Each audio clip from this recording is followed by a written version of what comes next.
Now we start a new topic, capillary action. देखिए ऐसा बनाता हूँ, मैं एक एग्जाम्पल के थ्रू लेता हूँ ताकि क्लैरिटी ज्यादा हो। सोचिए एक टब है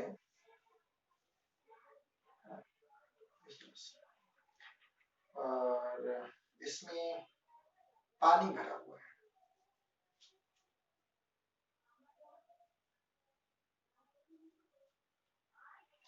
मैंने आप लोगों को ग्रुप पे एक इमेज भी सेंड की थी जिसमें कुछ ऐसा फिगर था, देखना। ये पानी है, इस पानी में जब आप एक नैरो ट्यूब, सोचो मैंने ग्लास का एक नैरो ट्यूब लिया, बिल्कुल नैरो है, बट यहाँ पे मैं थोड़ा बड़ा बनाऊंगा ताकि बोर्ड पे हमें चीजों को दिखाने में आसान हो।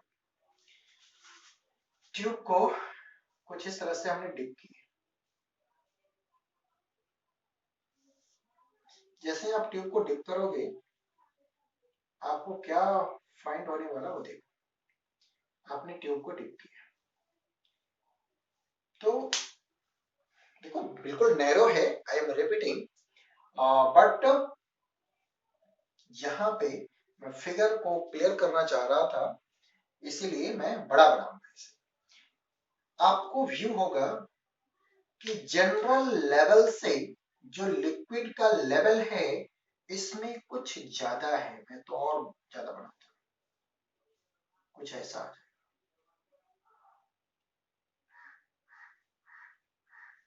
Means inside the tube, narrow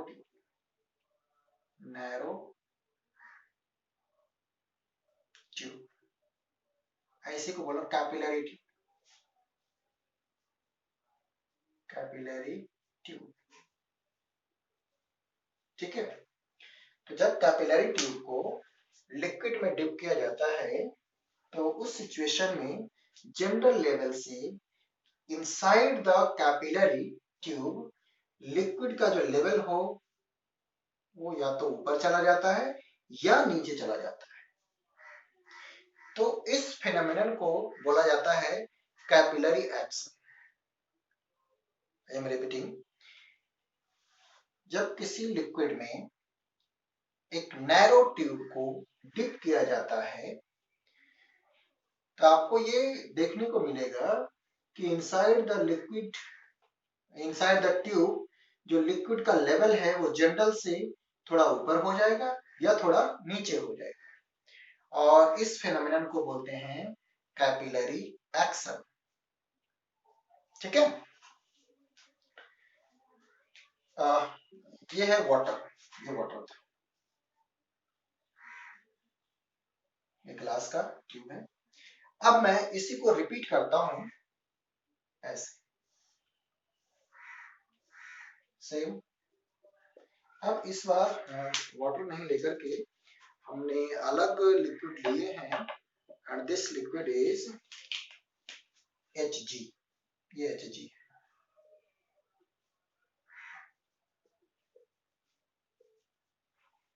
अब Hg में इस ग्लास ट्यूब को डिप किया जाता है।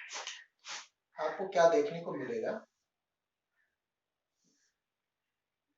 मैंने फाइंड किया कि ऐसा करने से जो लिक्विड का लेवल है इनसाइड द ट्यूब वो कुछ बदल गया, वो जनरल से थोड़ा कम हो गया। ऐसा जनरल लेवल यहां तक है और इसमें लेवल यहां तक हो गया, कम हो गया। ये भी कैपिलरी एक्शन ही है। ठीक है, तो यहाँ इसको बोलते हैं कैपिलरी राइज और इसे बोलते हैं कैपिलरी फॉल। फॉल इसलिए क्योंकि जनरल लेवल से लिक्विड का level inside the tube fall हो गया है, कम हो गया है। ठीक है, ये वही चीज है, narrow glass tube, narrow glass tube, glass tube. और इसी को बोलेंगे कैपिलरी ट्यूब, कैपिलरी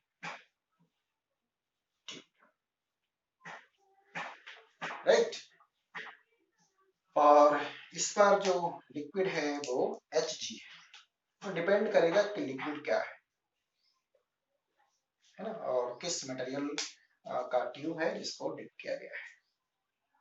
एक ग्लास ट्यूब है, नैरो ग्लास ट्यूब, तो आपको ऐसा एक्शन मिलेगा, इसको बोलते हैं कैपिलरी फॉल। ऐसा होना क्या हुआ, कैपिलरी फॉल। और ये कैपिलरी राइज, मैं लिख सकता हूँ यहाँ क्या हुआ है, कैपिलरी राइज, इतना राइज हुआ है।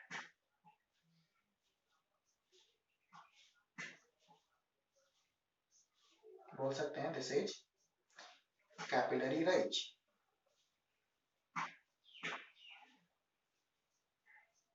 Capillary rise. यहाँ आपको क्या देखने को मिला, तो मैं थोड़ा यहाँ से ये लेवल कम हो गया ना, तो इसको बोलेंगे क्या, कैपिलरी फॉल।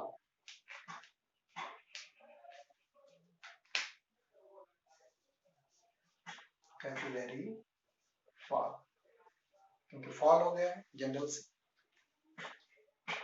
क्लियर। एक डेरिवेशन आपके साथ करते हैं, सिखाते हैं आपको, ये पेपर में भी आता है कि कैपिलरी राइज हम कैसे फाइंड करें, क्या रिलेशन होता है सरफेस टेंशन, ये जो मेनिस्कस बना है उसका रेडियस है ना, इसकी डेंसिटी वो कैसे रिलेटेड है। इन कैपिलरी राइज के लिए हम लोग फार्मूला ड्राइव करने जा रहे हैं, जिसको एसेंट फार्मूला भी बोलते हैं। ठीक है, तो आइए अब हम लोग डेरिवेशन की तरफ चलते हैं।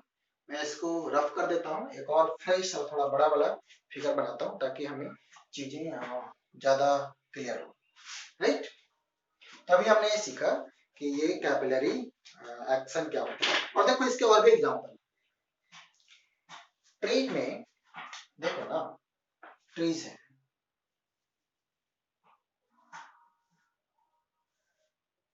हमें पता है कि फोटोसिंथेसिस प्रोसेस के लिए there is a need of water, sunlight, air, सारे कुछ चाहिए। तो इसे पानी कैसे मिलता है, इसके जो लीफ हैं उनके पास तक पानी कैसे पहुंचता है, ये तो काफी हाई होते हैं।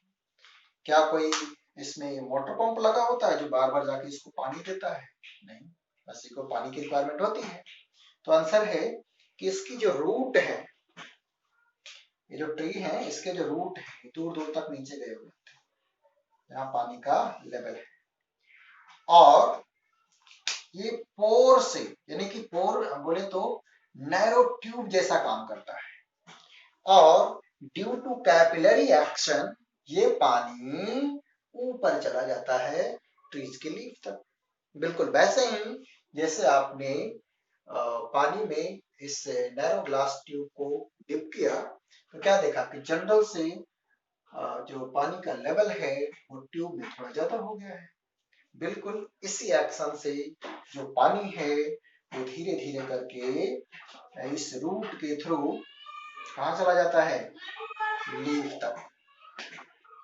ठीक है, इस रूट के थ्रू कहाँ चला जाता है, लीफ तक। हमने वर्ड सुने होंगे, बाद में पढ़े जाइलम एंड फ्लोएम। ठीक है, खैर हम उसकी बात नहीं कर रहे। तो एक एग्जांपल ये है कि ट्रीज में जो पानी है वो लीफ तक कैसे पहुंचते हैं। तो फिजिक्स में आप आंसर दे सकते हैं एक लाइन में कि due to capillary action, due to capillary action.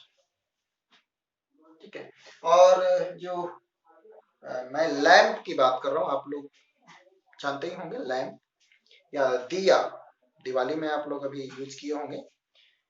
तो उसमें जो ऑयल है, सर ये दीपक है,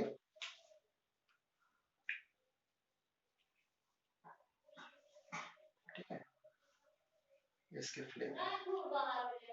तो इसमें अगर मैं बात करूं कि इसमें जो ऑयल भरे हैं, ये ऑयल, मैं दीपक की बात कर, है ना, ये इसके बिक है बत्ती, जिसको कॉटन का बना होता है, और यहाँ से इसमें जो ऑयल भरा है वो ऑयल धीरे धीरे करके ऊपर जाता है और फिर ये जलते हैं, लाइट देता है। तो ये ऑयल भी ऊपर कैपिलरी एक्शन के थ्रू राइज करता है, ठीक है, राइट। और लैंप, जो आपने लैंप देखे होंगे, घरों में होते हैं, गांव में ज्यादा होता है, शहरों में तो लैंप की जरूरत नहीं होती, इलेक्ट्रिसिटी 24 आवर होते हैं। तो लैंप में भी जो केरोसिन ऑयल है वो कैपिलरी एक्शन के थ्रू, वो भी कॉटन का ही होता है, इस तरह से चौड़ी होती है वो, और इसमें जो केरोसिन ऑयल है वो नीचे से ऊपर चला जाता है और फिर ऊपर में जलता है, ठीक है। तो ये भी कैपिलरी एक्शन, ये भी कैपिलरी एक्शन।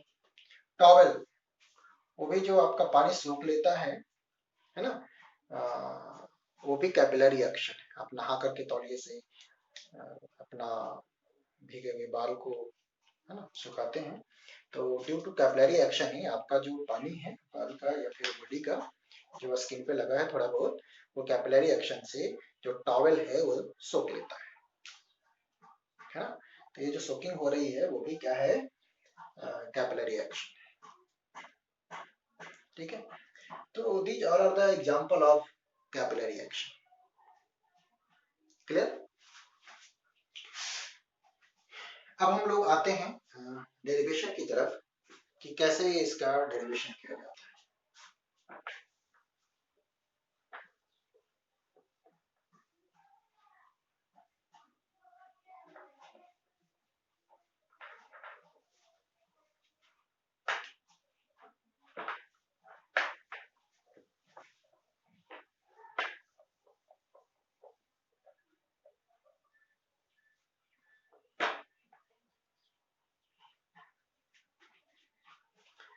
चलिए एक फिगर बनाया जाए।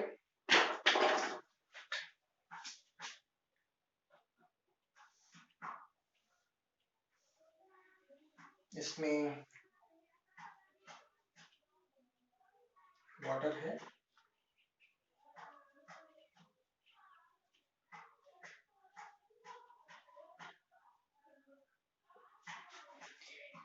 और एक ट्यूब को डिप किया गया है।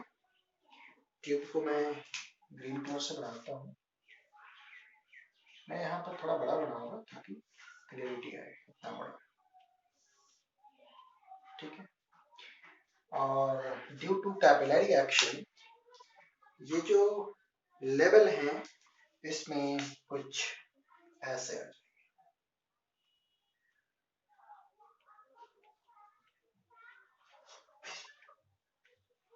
ठीक है, ये लेवल।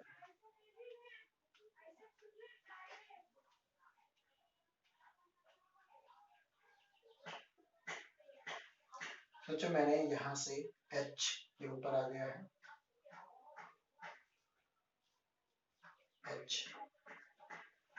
H राइज किया है। अब मैं यहाँ पे कुछ पॉइंट मार्क कर रहा हूँ। अब देखो इसको अगर जो मैं कंप्लीट करूंगा तो ये मेनिस्कस बना कैसा, कॉनकेव मेनिस्कस, और इसको कंप्लीट करूंगा तो कुछ ऐसा चला जाएगा, ठीक है, ऐसा बनेगा कुछ,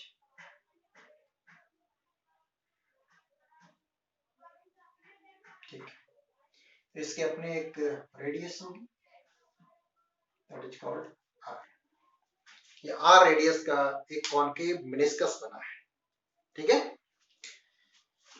ओके। तो अब मैं बात कर लेता हूँ कुछ पॉइंट की, जिसको ध्यान दीजिएगा। दिस इज पॉइंट ए, जिसके ऊपर क्या है सर, एयर है ना, ओपन है ना ये जस्ट नीचे वाला पॉइंट है, ये बी है। इस लेवल में बात कर लेता हूँ, it is point C, and एक आउटसाइड द ट्यूब बात कर लेता हूँ, इट इज पॉइंट डी। मैंने अभी तक क्या क्या बनाया, आई एम रिपीटिंग। एक टब है जिसमें एक ट्यूब को, उसी नैरो ट्यूब को, ग्लास ट्यूब को मैंने डिप किया। तो डिप करने पे क्या हमें मिला, जो लिक्विड है वो थोड़ा राइज कर गया है, ग्लास ट्यूब है, पानी में हमने डिप किया। अब ये कॉनकेव मेनिस्कस बन गया ओपन सरफेस पे। हमने सीखे हैं कि जो कॉनकेव साइड है वहां पर प्रेशर ज्यादा होता है, कॉन्वेक्स साइड में थोड़ा कम होता है। ठीक है, मैंने कुछ पॉइंट मार्क किए, एक कॉनकेव साइड में, एक जस्ट कॉन्वेक्स साइड में, और एक H below this B point. यानी यहां से ये जो मैं अगर जो हाइट की बात कर लूं बी और सी पॉइंट की, तो वो एच है, वो यही है, सेम है वो एच। ठीक है, तो ठीक है, और सी के लेवल में एक पॉइंट है डी, जिसके ऊपर भी एटमॉस्फेयर है और ए के ऊपर भी एटमॉस्फेयर है। यहाँ जो मेनिस्कस बना है उसका रेडियस आर है। अब मैं इसको लिख देता हूँ, क्या क्या, कि पी ए क्या होगा, एटमॉस्फेरिक प्रेशर। ठीक है, पी डी क्या होगा, तो एटमॉस्फेरिक प्रेशर, राइट। अब मैं आपसे पूछ लूं कि पी ए बड़ा होगा या पी बी बड़ा होगा, तो आपका आंसर है कि P A is greater than P B, क्योंकि कॉनकेव साइड में प्रेशर ज्यादा होता है, कॉन्वेक्स साइड में कम होता है। ए कहाँ ही है, कॉनकेव साइड में, so pressure of A is greater than that of the B. Okay, कितना ज्यादा है, that is called excess pressure. तो देखो, पी एक्सेस मैं निकालना चाहता हूं, कैसे निकालूंगा, पी एक्सेस का मतलब P A minus P B, इसको बोलेंगे पी एक्सेस। और ये जो होगा वो पी एक्सेस का फार्मूला आपको पता है, 2s by R. R is the radius of what, इस concave meniscus, and S is the surface tension of liquid. ठीक, P A minus P B हमें पता हो। अब मैं एक और चीज जानना चाहता हूं कि सी पॉइंट का प्रेशर क्या होगा, आप मुझे बताओ, सी पॉइंट का प्रेशर क्या होगा। तो आंसर है, अगर कोई मुझसे पूछता कि पीसी क्या होगा, तो मैं बोलूंगा कि यहाँ पे जो प्रेशर है due to H height of liquid plus में पीबी का प्रेशर, यानी एच रो जी प्लस में प्रेशर एट बी। नहीं आया, क्यों नहीं आएगा, सी पे हमें प्रेशर पूछा जा रहा है ना। तो कोई मुझे बता दे यहाँ इसके ऊपर यहाँ का प्रेशर क्या है, तो पीबी है। अब सी पॉइंट पे जो प्रेशर होगा वो due to H height of liquid होगा, तो मैं ऐड कर दूंगा due to H height of liquid plus pressure at B. तो इनका जो सम होगा, this is called pressure at C. कोई कंफ्यूजन, कहीं यहाँ पे तो कंफ्यूजन नहीं है, बिल्कुल नहीं होनी चाहिए। देखो ना, ये कोई पर्सन है, मैं फिर से बना लेता हूँ एक फिगर, बस आपको समझाने के लिए जस्ट। इसके ऊपर 2 kg है और मैं बोल रहा हूँ कि इस पॉइंट पे यहाँ पर जो लोड आ रहा है 2 kg पे, वो 5 kg का है। मैं पूछता हूँ कि इसके ऊपर कितना लोड है, तो क्या लिखोगे, ड्यू टू 2 kg प्लस में, मैं यहाँ लिखता हूँ इस पॉइंट पे ऑलरेडी कितना दे रहा है 5 kg, ऐड कर दोगे ना दोनों। पी का प्रेशर आपको गिवन है, ये आपको निकाल लेना है एच रो जी से, तो टोटल कितना होगा 2 kg प्लस जो बी पे प्रेशर आ रहा है। ठीक, तो हमें सी के ऊपर क्या प्रेशर होगा ये भी फाइंड हो चुका है। कंफ्यूजन तो नहीं है, बोलो ना, अब कंफ्यूजन क्यों होगी, सी पे प्रेशर चाहिए, तो सी पे प्रेशर क्यों हो, due to H height of liquid, और यहाँ पे ऑलरेडी हमें प्रेशर पता है, दोनों का सम कर दो। अब मैं अकॉर्डिंग टू पास्कल्स लॉ क्या लिख सकता हूं, कि जो प्रेशर डी का है वही सी का होगा। क्यों? क्योंकि सेम लेवल में है। बोलो ना, यहां जो प्रेशर है वो किसका pressure? Due to atmosphere, PATM। और यही यहां पर भी धक्का मारेगा। बोलो हाँ, क्यों नहीं मारेगा? But due to this pressure क्या ये लिक्विड फ्लो कर रही है? नहीं, फ्लो तो नहीं कर रही सर, ये तो बिल्कुल स्टैटिक है। तो स्टैटिक है इसका मतलब है कि जो नीचे से लग रहा है वही ऊपर से भी लग रहा होगा। मीन्स जो एटमॉस्फेरिक प्रेशर यहाँ है वही यहाँ भी होगा। तो प्रेशर का कोई डिफरेंस नहीं है, इसलिए फ्लो नहीं हो रहा, स्टैटिक है। हमने पढ़े हैं पास्कल्स लॉ में कि सेम लेवल में प्रेशर सेम होता है। तो जो प्रेशर डी का होगा वही सी का होगा। रीजन कि ये दोनों सेम लेवल में हैं। ठीक है, और ये फ्लूइड रेस्ट में है। ठीक है, तो अब मैं ऐसा लिखता हूं, applying Pascal's law, applying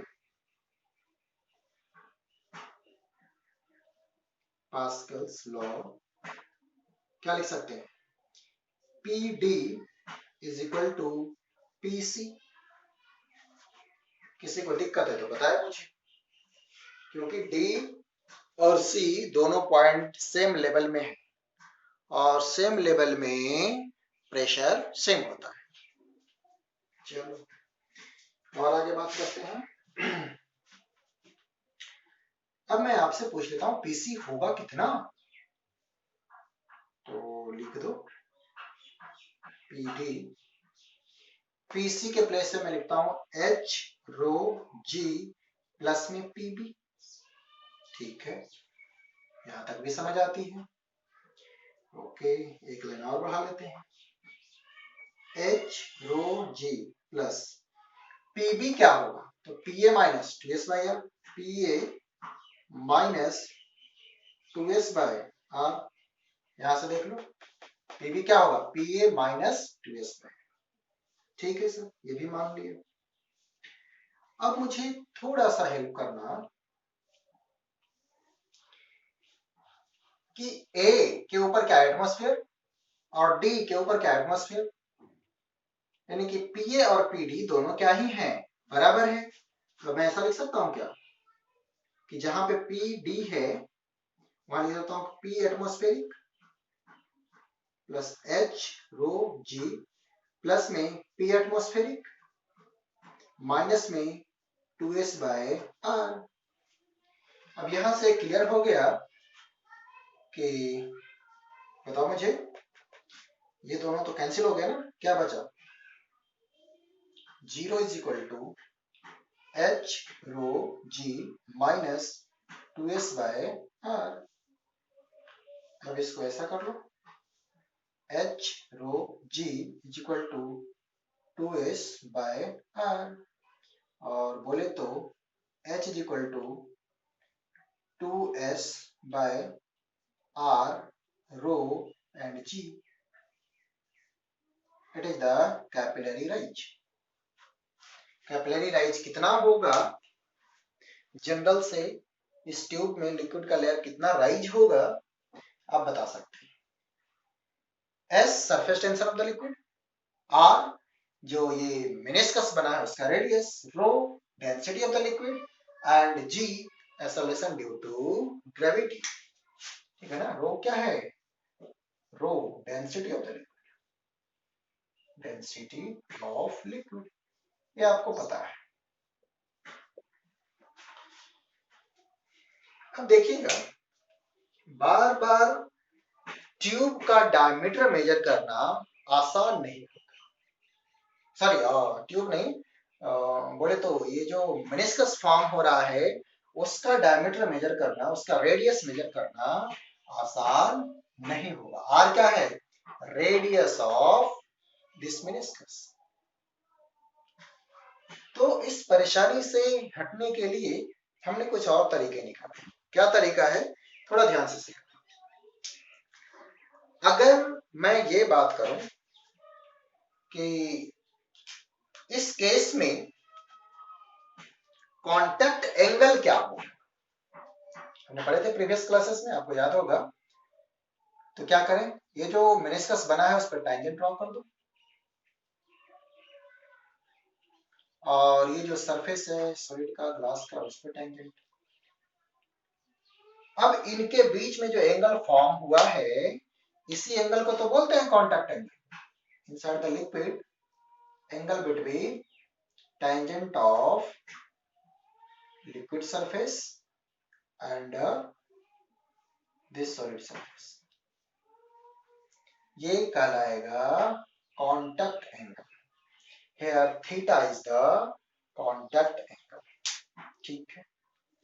R radius है।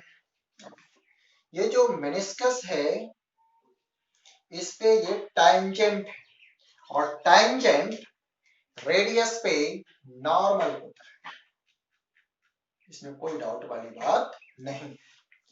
ओके, अब मैं चाहता हूं कि इसमें ये जो एसेंट फार्मूला आया है, जो कैपिलरी राइज का फार्मूला आया है, उसमें कांटेक्ट एंगल के साथ साथ मैं ट्यूब का रेडियस इन्वॉल्व करूं, क्योंकि मेनिस्कस का रेडियस बार बार फाइंड करना इतना आसान नहीं होगा। क्या करें, अब मुझे बताओ कि अगर इस ट्यूब का रेडियस स्मॉल आर हो, मैं ऐसे लिखूं, this small R is the radius of tube. अब देखो, ये जो टैंजेंट ड्रॉ किए हैं, ये इस पे 90 डिग्री है, समझना मेरी बात को, और ये थीटा है, तो ये कितना होगा 90 माइनस थीटा, और ये फिर से इस पे 90 डिग्री, तो ये जो पार्ट बचेगा this called theta, this part is theta. ये जब ध्यान से समझना इस बात। अब इस ट्रायंगल में ये जो ट्रायंगल फॉर्म हुआ है, मैं नेमिंग कर दूं थोड़ा समझने के लिए, मैं लिख देता हूं M N and O from RT triangle, from RT triangle MNO, cos theta is equal to base upon hypotenuse। तो यहां से मैं चाह भी रहा था कि इस R को हटा दें, R क्या होगा, R अपॉन cos थीटा। इसमें ये आपको क्लियरिटी हो कि स्मॉल r क्या है, रेडियस ऑफ ट्यूब, जो ट्यूब हमने डिप की है, R क्या है, रेडियस ऑफ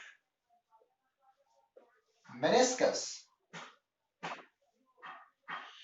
ठीक है। थीटा क्या है, contact angle, theta what, contact angle. आपको दिख रहा है या नहीं दिख रहा है, थीटा इज कांटेक्ट एंगल, ठीक है। मैं बोल रहा हूं आर क्या है, radius of tube, small R is the radius of tube, capital R radius of meniscus, ये जो फॉर्म हुआ है, and theta is the contact angle. अब मैं इसे थोड़ा सा मॉडिफाई करूं इस फॉर्मूले को, और मॉडिफाई करके मैं ऐसा लिखूं H is equal to 2s upon r के प्लेस पे small r upon cos theta into rho into g। जब इसे पूरा सॉल्व करेंगे तो आ जाएगा 2s cos थीटा अपॉन में रो r g। दिख रहा है,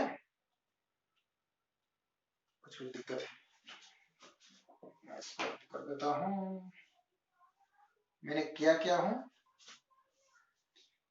h इज इक्वल टू, यहाँ को दिखेगा ही नहीं, यहाँ लिखता हूं 2s अपॉन जो कैपिटल आर है उसके प्लेस पे small R upon cos theta into rho और g। जब इसे सॉल्व करेंगे तो ये cos थीटा ऊपर चला जाएगा, यानी यहां से हट जाएगा, है ना, सॉल्व करेंगे तो फाइनली, और ये ऊपर चला जाएगा, नीचे क्या आ जाएगा, रो आर जी, रो आर और जी।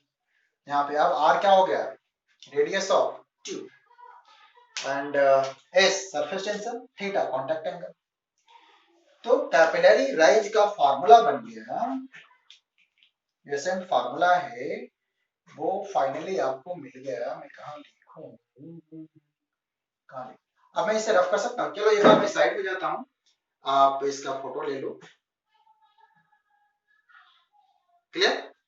चलो अब मैं इस ऊपर वाले पार्ट को थोड़ा सा रफ करता हूँ बस।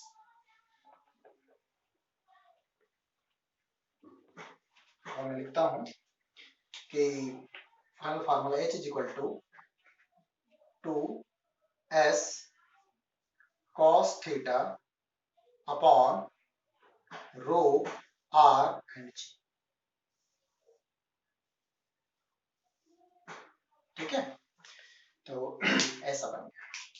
मैं आपको बता दूं कि जहां पे s surface tension, theta contact angle and rho density of the liquid, r radius of the tube and g acceleration due to gravity।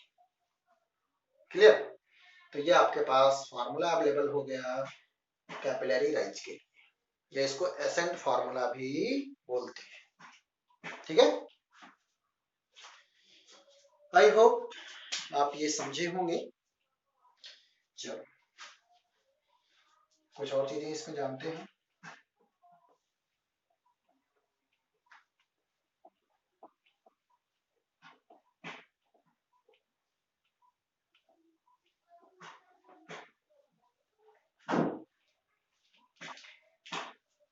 इसमें देखो case one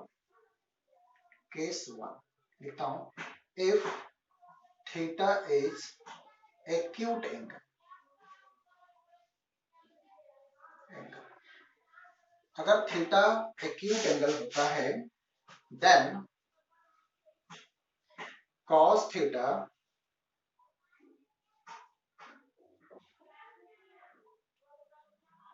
will be positive, so H will also be positive। ठीक है, and known as capillary rise। अगर H की value positive आ रही है हम क्या बोलेंगे कि कैपिलरी राइज हुआ है, मींस जनरल से लिक्विड का लेवल नैरो ट्यूब में अप हो गया है, राइट, H से अप हो गया है। ओके, अब इसी में case to,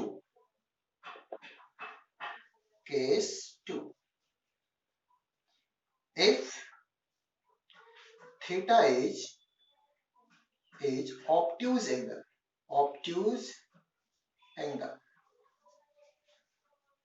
then obtuse means समझ रहे हैं ना आप कि थीटा 90 से ज्यादा, देन cos थीटा जो फार्मूले में इन्वॉल्व हुआ है, cos थीटा विल बी क्या होगा बताओ मुझे, नेगेटिव। तो cos थीटा क्या आएगा, नेगेटिव आएगा। सो H जो यहाँ इन्वॉल्व होने वाला है will also be नेगेटिव। तो H भी नेगेटिव होगा एंड नोन एज, और ये कैसे जाना जाएगा, and it is known as capillary fall. इसको बोलेंगे कैपिलरी फॉल। ये कैपिलरी फॉल हुआ है, मीन्स जनरल से लिक्विड का लेवल कम हो गया है ट्यूब में, जो मैंने प्रीवियस फिगर में दिखाया था। और ये केस हो जाएगा किस सिचुएशन में, when narrow tube of glass is being dipped in Hg, तो आपको कैपिलरी फॉल होगा। और when narrow tube is being dipped in water, और नैरो ट्यूब किसका हो, ग्लास का हो, तब आपको कैपिलरी राइज होगा। ठीक है, तो ये दोनों सिचुएशन के भी ध्यान रखना है। तो ये जो फार्मूला है वो मॉडिफाई करके बनाया गया है। एक और अभी देखे थे ना, इसमें 2s अपॉन में क्या आया था, r रो और g।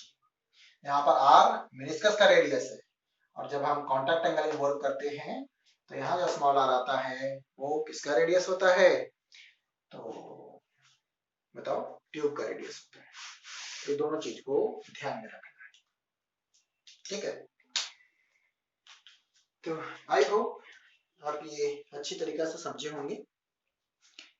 एक और चीज आपके माइंड में आनी चाहिए, चलो ये डेरिवेशन वाली बात हमें क्लियर हो जाए, फिर मैं बात करूं। किसी को कुछ डाउट लगता है तो एक बार तो इसे रिपीट करें कहीं पे, अगर जो लगता है तो उसको फिर से देखो, आपको समझ आएगा, ठीक है।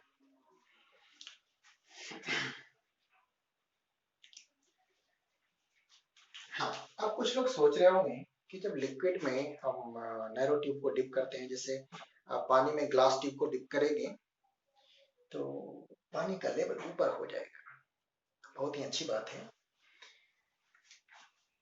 सोचो कि ये 5 सेंटीमीटर ऊपर जाता है पानी, फॉर एग्जाम्पल। तो किसी ने क्या किए, थोड़ा चालाक है वो, उसने क्या किया कि 5 सेंटीमीटर तक लिक्विड तो ऊपर जा रहा है, तो उन्होंने 3 सेंटीमीटर पे इसको कट कर दिया। क्यों कट के जानते हो, उसके दिमाग में क्या चल रहा है, सोचा कि कट करेंगे तो पानी ऊपर से निकलने लगेगा। नहीं, उन्होंने सोचा कि अगर पानी ट्यूब में राइज हो रहा है 5 सेंटीमीटर तक, तो मैं इसको यहीं से कट कर दूंगा तो पानी तो बाहर निकलने लगेगा। मीन से कंटेनर को यहाँ मैं साइड में रख दूं तो कंटेनर से बाहर निकलने लगेगा पानी अपने आप। तो आंसर है, और वो प्रैक्टिकली क्या देखा कि नहीं, ऐसा नहीं हो रहा है। अब वो 5 सेंटीमीटर तक नहीं पहुंच रहा है, वो और कम हो जाता है। आप मेरी बात समझे, नहीं समझे? अगर जो ट्यूब का हाइट इनसफिशियंट हो, यानी कि पानी या जो लिक्विड है वो राइज होना चाह रहा था 5 सेंटीमीटर, बट ट्यूब का हाइट 3 सेंटीमीटर ही है, तो 5 सेंटीमीटर तक नहीं जाएगा। देखो मैं ये बताना चाहता हूँ,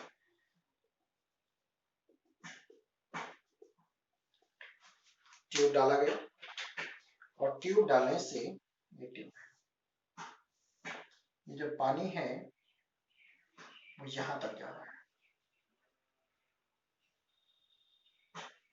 ये पानी है, मैं पहले ऐसे बनाता हूँ, जो पानी है इसमें ये यहाँ तक जा रहा है। अब बंदा ने क्या किया, वो चालाक था कि यहीं से ट्यूब को काट दिया।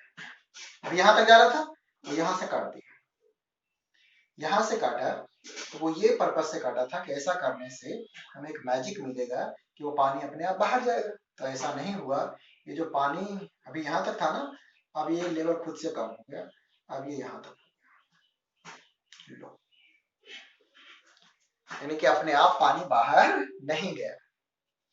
वो ऐसा इसलिए, अब देखो ऐसा इसलिए हुआ, यहाँ जो फार्मूला है ना, H इज इक्वल टू जो पहले आया था 2s by r rho g, इसमें H capitalize into R radius of meniscus, तो 2s बाय रो g मींस इनका जो प्रोडक्ट है H और R का वो एक कांस्टेंट टर्म है, ठीक है।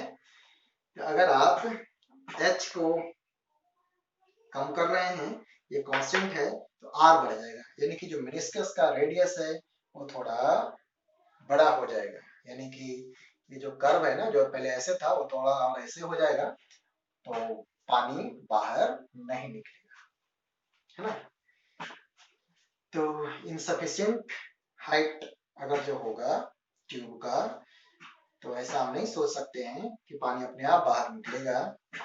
पानी अपने आप बिल्कुल बाहर नहीं निकलेगा, उस जो कैपिलराइज है वो और कम हो जाएगा। एक ही चीज है, अगर जो ये कम हो रहा है, ये दोनों का प्रोडक्ट कांस्टेंट होता है, इसीलिए आप due to insufficient height of tube पानी बाहर नहीं निकलेगा। ठीक है, और थोड़ा सा ऐसे फ्लैट हो जाएगा और नीचे चला जाएगा। ठीक है, ऐसे तो होने लगे तो हमें कुछ पंपिंग सेट की जरूरत ही नहीं है, बहुत सारा नैरो ट्यूब डाल दो तालाब में और वहां से पानी बाहर निकलने लगा, अपना यूज कर लो। ठीक है, ऐसा नहीं होता। ओके, आई होप आप सीखे होंगे डेरिवेशन। ठीक है, थैंक यू।